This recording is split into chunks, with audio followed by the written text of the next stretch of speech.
I am Manisha Mishra, Principal Analyst for the South Asia Power and Renewables team at S&P Global Energy. Today, I'll walk you through the key highlights of India's union budget for FY27 and what it means for the Indian power and renewable energy industry. The first big takeaway is that the budget reinforces solar's central role in India's clean energy push.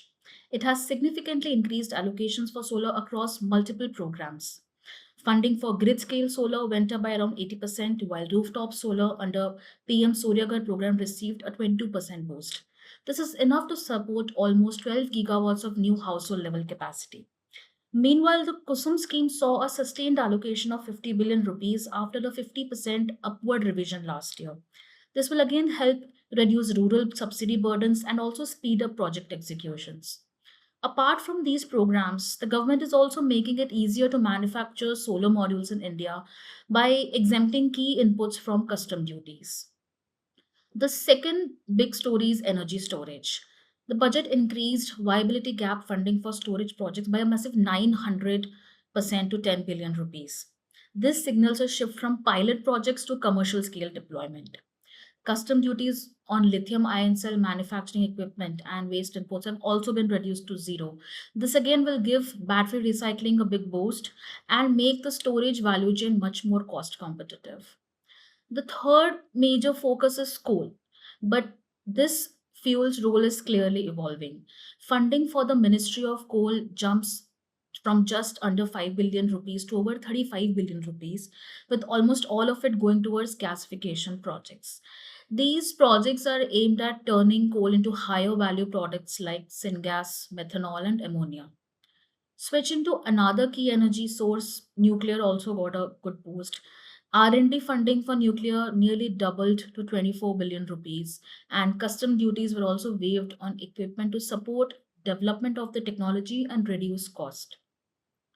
Let's turn to transmission and distribution. On the transmission side, the budget allocated 8 billion to strengthen grid infrastructure, particularly in the northeastern states, which will help unlock the region's hydropower potential and also help connect it more efficiently to the national grid.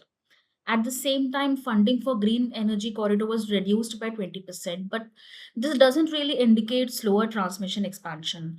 Many transmission projects are now being developed outside the budget through PSUs, and these companies are able to recover costs via competitive tariff based bidding.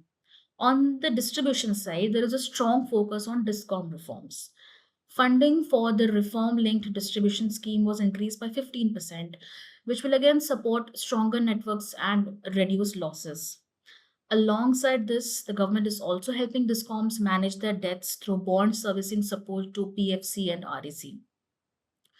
Talking about emerging technologies, CCUS received a dedicated 200 billion rupee allocation over 5 years.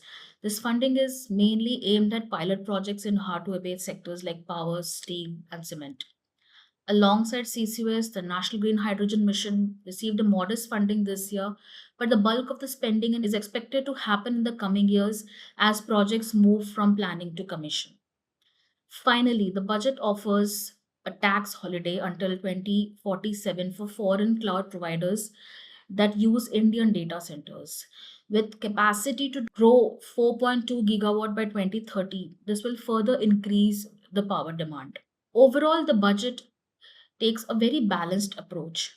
Solar remains the main driver, storage is moving towards commercial scale, and transmission and distribution upgrades will be critical for integrating renewables. This year's budget is about building a stronger and future ready energy system. Thank you for watching. For more energy content, stay tuned to S&P Global Energy Red Thread.